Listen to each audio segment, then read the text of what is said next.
three of us, again, this collaboration thing, Molly, Rachel, and I just work so well together. I mean, that is such, I notice that with my team now, you respect each other, you want to help each other's, heighten each other's ideas. And that's how like magic happens, because you are all on that level playing field of like, we want these events to be great.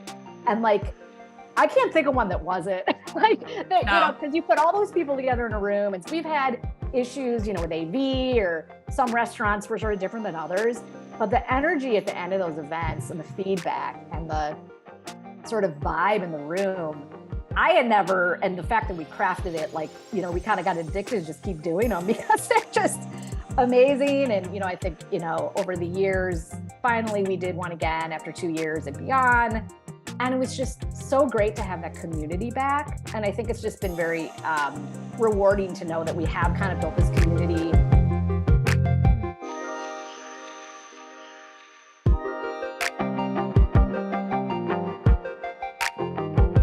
Welcome to No Surprises, a look inside the ambitious, joyful, and occasionally terrifying journey of creators. Kelsey, we're in season 2. We're talking about the creative process. We are here. We are here. We've been getting a lot of incredible little nuggets of wisdom, I know that we all like to call them. And I'm, of course, biased because this is our podcast, but this has been a real treat of a season so far. And today I'm really excited to welcome our next guest, Liz. We've actually known Liz for a little bit. As all things Chicago, it's a very big city, small town atmosphere. So we all know each other a little bit more, where it's like 1 degree of separation. Yeah. Liz Grossman hails from Milwaukee, is the editor-in-chief of Plate magazine. Plate features insights into the personalities, inspiration, and community that makes restaurants important in our society. And we also hear that, like myself and my dad, Liz and me and Mal, Liz loves a good Wisconsin supper club. Mal and Liz share a alma mater. And before this, we were just talking about how everyone cool that we know went to UW, and none of them knew each other. And so that is like a fun little twist and connection. But, Liz was actually one of our very first week of the website clients. And though we've had like really ongoing relationships with Molly from Between Bites, and obviously Rachel, who is our publicist, this is probably like the first like really in-depth conversation that we've gotten to have with each other since we built the site. Do you think? Yeah, definitely. And that was a while ago. Well, I remember it. I remember the process. It was awesome. We're coming up on our 9-year anniversary of being a business this month. And we started Week of the Website, a year and a half into that. So yeah, it's been a minute. But we're so happy to have you, and like really excited to talk a little bit about what you do. Obviously, Mal and I previously had been like much more engaged with the hospitality world in Chicago. And I think it's something that we're still so like passionately interested in, but would love to hear a little bit about your experience with Plate, a little bit about you. Why don't you just jump in? Tell us a little about your background. Yeah. So, like I mentioned, I did go to the University of Wisconsin and sort of pursued a journalism career, major. And I knew, even from like 8 or 9 years old, that I would be a writer. Like I knew, like, I'm going to be a writer. I'm going to work with words. I'm going to work with, that medium in some capacity, but I didn't really know it would be magazines. And I didn't know it would be food, but that was kind of like the base. And so, as I graduated, and this was like in the late 90s, I loved magazines. And it's funny because I still work in magazines. One of the rare people still working in magazines. Yeah, you're like still doing it. Keeping it alive, single-handedly. Exactly. And I loved copywriting and advertising copywriting, but always just the creative side and using words to tell a story, to come up with a great headline, to just, communicate. So after graduation, I moved to New York, thinking that is where you had to be a writer, to work in magazines. Again, this was 1999, so the world. It was the place to be in some, yeah. But being from Wisconsin, I love New York. I love living there. I love visiting there. I didn't love I didn't love living there. It was, kind of brief. I did have some internship opportunities at like Details magazine, long gone. Ooh, And yes, McCall's, but detail. I would come to Chicago, and I had so many more friends here. My family was in Wisconsin, and I just felt more comfortable. And I decided, you know what, I don't have to live in New York to work in magazines. So I moved to Chicago and started interning at Chicago Magazine, City Magazine, food, drink, night, covering everything, and just really got to start writing, all kinds of really Chicago centric stories. They had a bar guide with like a literally, printed out bar guide, no website. And one of my jobs was to fact check like 50 bars. And I just moved here and I had a car. So I had to go to like all these bars and literally be like, is the jukebox, does it still have this song? Do you guys still have this beer on tap? And I like crossed out, it was like the best assignment to learn the city. Yes. And it was like a bar guide, and, made me fall in love with starting, bars and hospitalities. I was doing restaurant stuff. I was doing kind of fact checking on that. I had one of those map things that are like laminated that you like port over this was a long time ago. Yes. I'm making Yes. myself sound old. I remember having MapQuest printed directions in high school. I remember having maps in general and using those to navigate. Yeah. So, it did the trick. And just, from there started working at Chicago Social Magazine, CS, which is what it's called now. And that was in 2000. And I stayed there for 6 or 7 years, and I became kind of their main food and dining person. The magazine was growing. They had the dining guide, which was similar to the bar guide, but we were doing reviews, and, restaurants like Alinea were opening, and, for like later on, but it was just, and I was just talking to somebody about what, restaurants, it's an amazing restaurant scene, but it was just such a fun time to be in your 20s, kind of covering restaurants and bars in Chicago. And it still is, but that was kind of my main experience for a while, which then led to Plate, which I've been at since 2008. So I've been there a long time, but my role has changed a lot, and the magazine has changed so much. And obviously the biggest change, I came on as the managing editor, and then I took over as editor 2 years ago. Went through COVID, the whole thing with it. So it's been a journey, and it's a totally different team now, and we have changed our direction in so many ways. So that was probably like the biggest difference of like being at this very focused food magazine, and the magazine's for chefs. So we are not for consumers. We're not for home cooks. We're for the industry. So even going from CS to Plate was a change, because I went from this like sexy, cool magazine for consumers, and then I had to start working for a trade. And I was like, at first I was just like, well, this sounds really cool, and I love food, and I love restaurants, and it's national, so I could cover chefs and restaurants nationally. But I was like, but I don't know. I didn't go to culinary school. I don't know how to write for chefs. And I remember a friend of mine was like, no, but you're writing about things before people see it. So don't think of it like, oh, it's not a consumer magazine. And now the trade magazines are all like, I think doing, very well, because they're very niche. And obviously I was like, it was just a different way to look at it. It wasn't like doing dining reviews and things like that, but what can we do to teach chefs something? And that's still really interesting to me after all these years. So I'm still, go ahead. No, that kind of brings you up to where I am. Yeah. So I was going to say, like, you've spent so much time with Plate. You've gotten to see it go through these different iterations, including COVID, which is hugely, like, had just such a massive impact on the hospitality space as we know it. How do you take an established brand and keep it true to your values, its existing values, but also kind of make it your own, right? You've had the last couple of years to make it into a publication that you're guiding. What's that like, and how have things changed? Yeah. So, as I said, the magazine has gone through a lot of changes, and, many kind of incremental changes, but the biggest, which happened right sort of before I took over, was the pandemic. And obviously restaurants were hit, as everyone knows, so hard.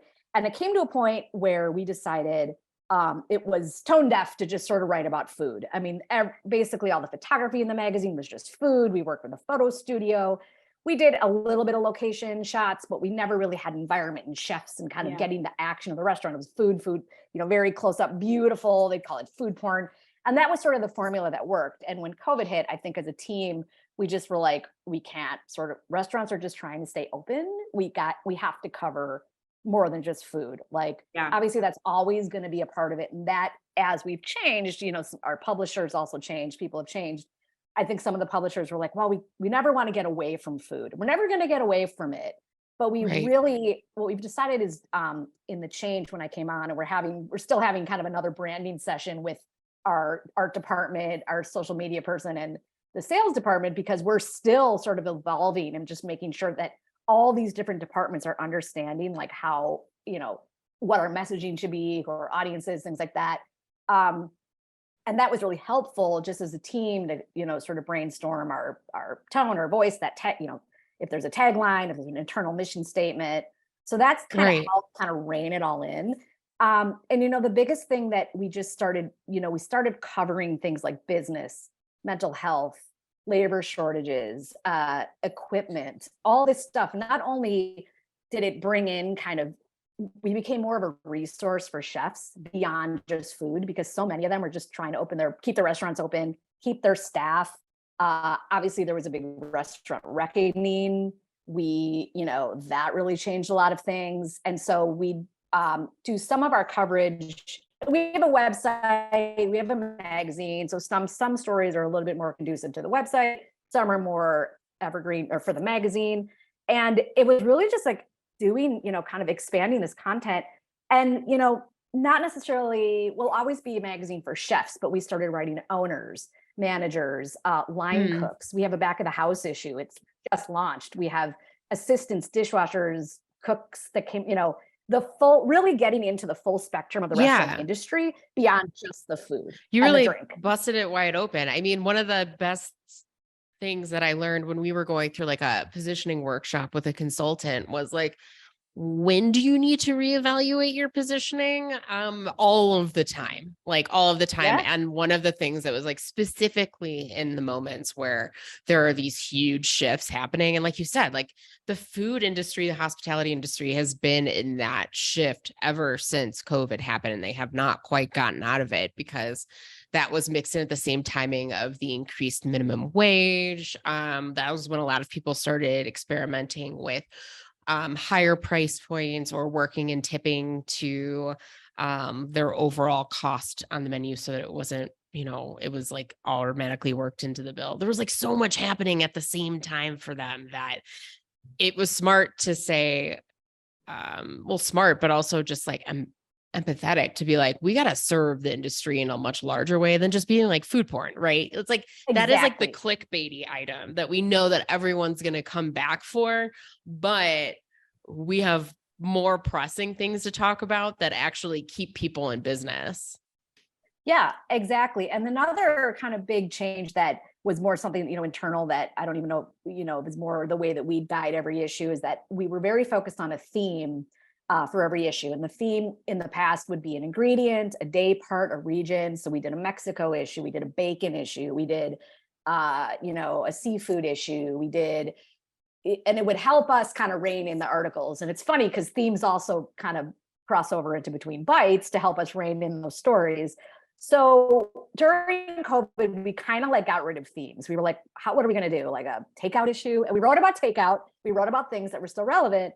But what happened in the last 2 years is we brought themes back, but in a different way. So, and this was a little bit, collaboration just with myself, with our senior editor, Carolyn Hatchett, with our publisher. That's what I say about collaboration, is just sort of brainstorming. How do we, COVID, restaurants are back for the most part. There are still a lot of issues. There's still a lot of things to work out. And we brought back themes in a way that allowed us not to be pigeonholed into like, we're just going to write about bacon, but have enough ideas to create a whole issue. So we have a back of the house issue. We did a issue called In the Weeds. We have a dough issue. We did a money issue.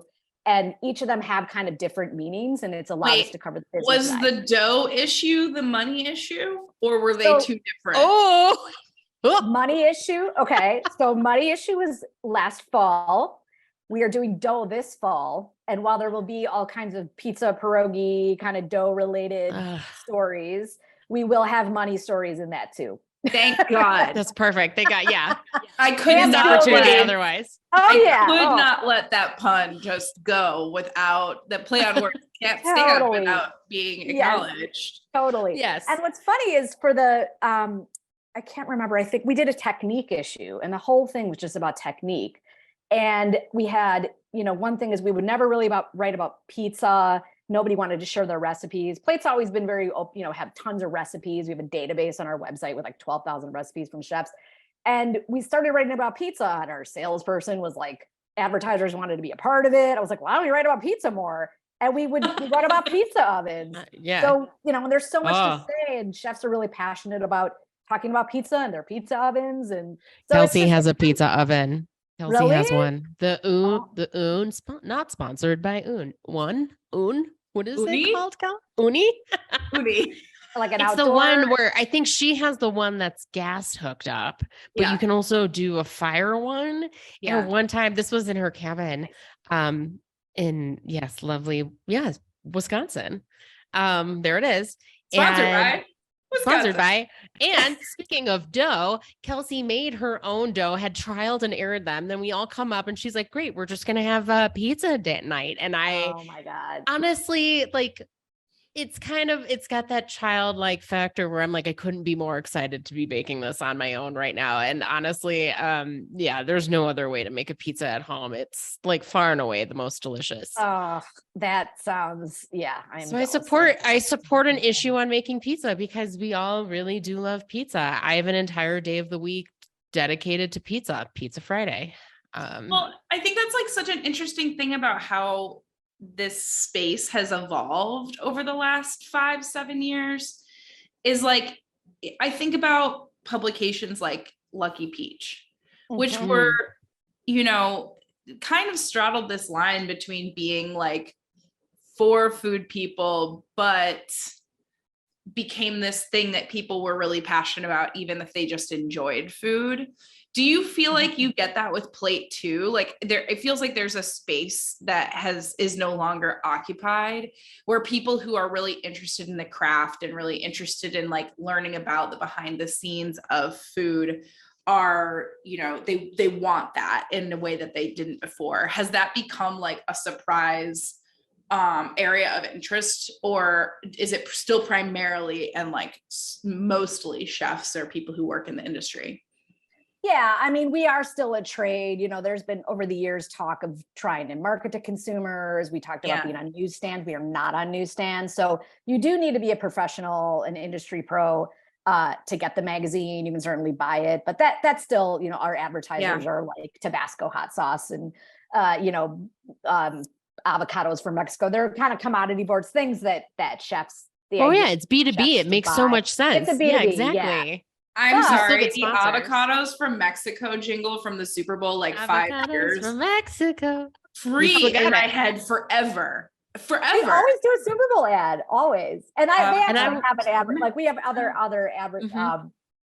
mangoes and actually California avocados. It's funny. It's a whole world of commodities and things like that. But that's really who our audience, who we sort of write for. But that said, a lot of consumers, you read Plate, it's a little harder to find. I mean, obviously it's online and things like that, but we aren't on newsstands like you might find a Bon Appetit or a Savour. But, a lot of our competition has like, we don't really, a lot of magazines have gone online only or have folded that are similar. So I do think a lot of food enthusiasts, even though we don't really write for them, definitely read Plate, just like they read Savour, Food and Wine, Bon Appetit.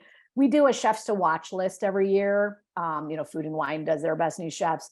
So, there's certain issues that I think are still really resonate with consumers and diners and foodies that want to travel and eat and where do they go and so we do sort of fill that niche. But I mean, our main thing right now with all of our content online, in print is really directed towards chefs and to just really teach them something and give them something we say to help them run their businesses better, to be better leaders, and to still be inspired with their menus and food and drink. We're not like getting away from food. We're just like rounding it out with other content that we just think is relevant. And we just want to be a resource for the industry when they really need a resource right now.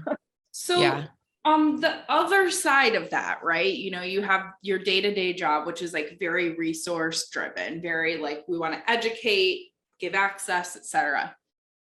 On the other side, you have a couple of other projects that are more pure creativity. So the first we know, Between Bites. Yes. Would love to know a little bit more about why you do it, how you fit it in, and why food memoir stories are important. And then I'm also going to ask you after that about your other small creative side project that I don't even know if Mallory knows about.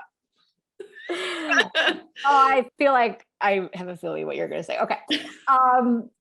Yes. So Between Bites started with, by Rachel and Molly and I so long ago. I was already interested in storytelling, and I used to go see things like Second Story and these live lit stories. I ended up doing Mortified, which was a later on where I read from my diary, all the sort of medium of live storytelling. I know Molly Each was involved in Second Story, and this idea, as you have heard at some of our events, like really just sprang from this dinner. And Rachel, Molly, and I love food. We loved restaurants. We all were in the industry in some way, working in it. In Chicago, loved Chicago restaurants. And it was just one of those things where, and I've always, it's gotten very busy now, but I think at that time I was like, I'd love to have something else. I'd love to have something else on the side that like you said, is pure creativity. And we're not doing it for the money. We don't have salaries. Like people would be like, well, you guys should really like, charge more or make more. We're like, yeah, great. But like right now, like that's not why we ever did it. And we started just sort of, again, with the collaboration and this sort of trio of just bouncing ideas off each other, pulled off our first event in 2013. And it was just so organic and seamless. And I loved the creativity of coming up with a theme, the inside outside, the witching hour. And it had to be food, it had to be a theme. And it's funny because it's kind of like how we do now, where I'm doing at Plate, there's a theme and there's food, and, so it's sort of similar.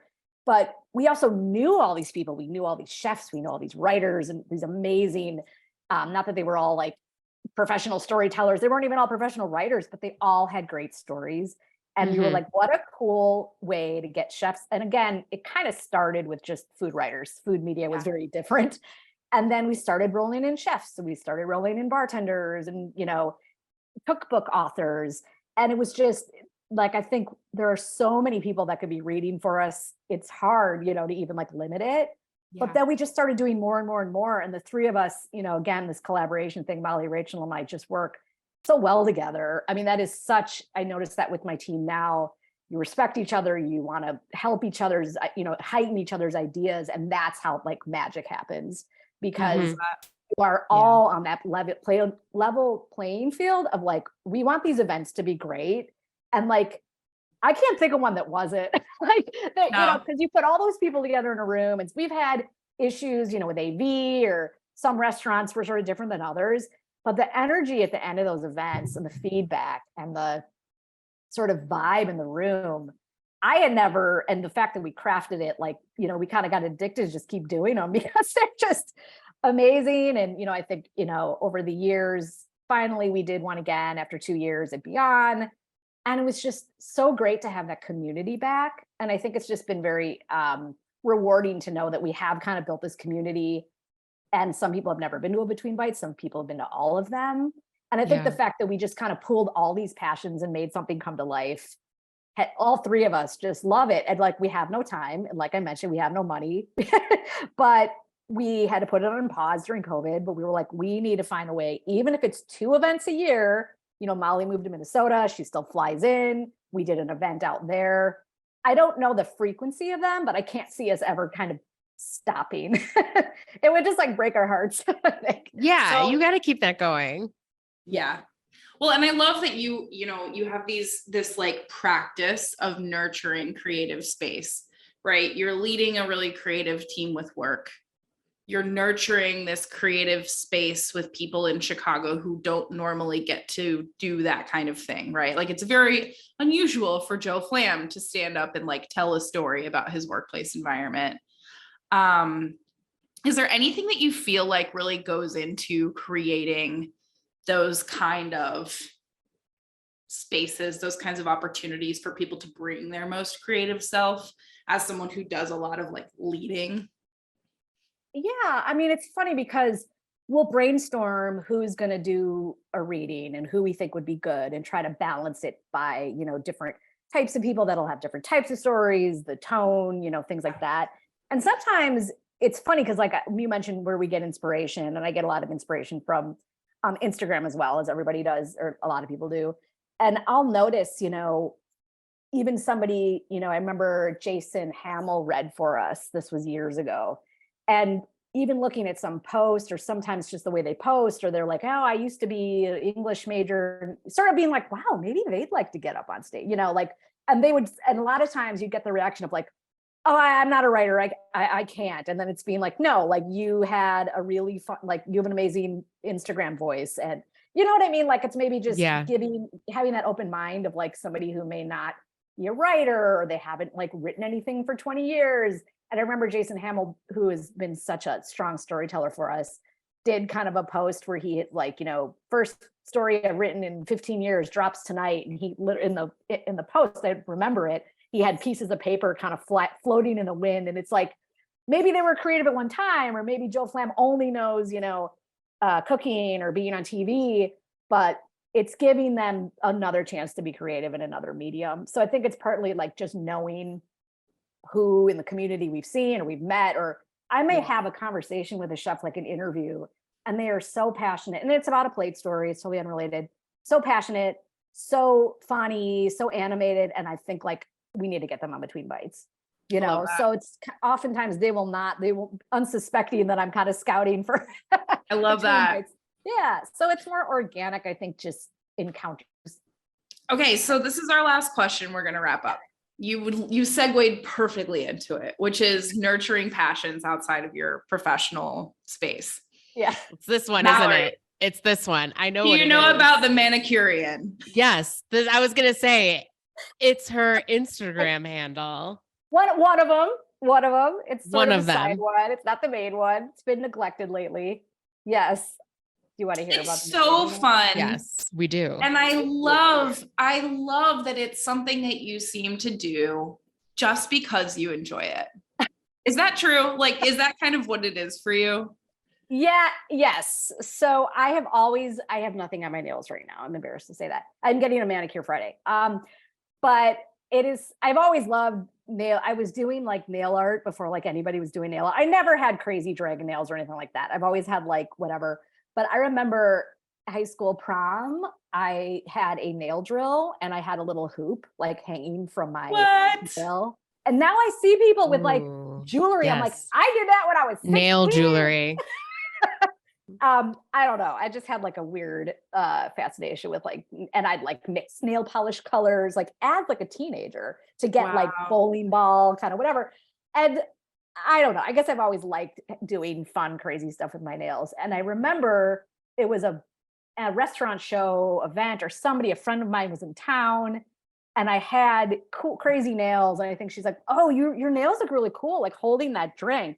Let me take a picture of them. And I somehow the idea just sparked like, yeah, I always do like different patterns and fun things with my nails. Maybe I'll just do a fun manicure Instagram. And I think this is when Instagram was relatively new, but you could kind of find these weird, niche things. I don't even know if that works anymore. And we kind of thought of like, my friend and I were playing off the word manicure and Epicurean and stuff like that. And somehow it just came off of like at like a dinner. And I was like, oh my God, it's open. I'm going to take it. It's perfect. I love it. I love it. And people so I started doing them, and I'm like, oh, this is like so much work. First of all, because it's just hard. Not so much work, but and then people would send me like other Instagrams where people did the same thing, where their nails matched the beer, and people would be like, you should team up with nail brands and do giveaways. And I'm like, like, right. No, this isn't a business. This is the passion project. And then it's just, it's gotten, I can't, shut it down or anything like that. I still have had the same followers. Like nobody stopped following me. I love it. We're all just waiting. We're all waiting for your next move. I know. But it's definitely fun. And I think like, it's also me just, having, just being getting to go to all the travel and go to events and go to restaurants and stuff like that, and just kind of having a little bit more fun. And then also showing like a new restaurant environment, a new place, and here's a great nail polish color I love you it. could wear. Yeah. So yeah, fun little thing, but unfortunately I have been neglecting it. Well, sounds like Friday. Your day. Right? I know. Yeah, no, it's fun. People do ask me about it, but That's awesome. Well, Liz, we're so grateful for your time today. Thank you for sharing a little bit with us about your work and your process and how you nurture creativity in others and in yourself. It's just been a blast. thank you for having me. This was Yes. great. Well, we'll include a lot of fun things in the show notes for this week, including where you can buy a pizza oven, but mostly about Between Bites because we love to support it. You can listen to No Surprises anywhere you get your podcasts. You can also find this delightfulness on YouTube. And you can find out more about Kelsey and I at Week the Website at www.weekofthewebsite.com. We have more fun season 2 No Surprises coming at you unless we decide this is the last episode of the season. Because as we've mentioned quite a few times, we do not know the order these will be released in. But thanks y'all, and more soon.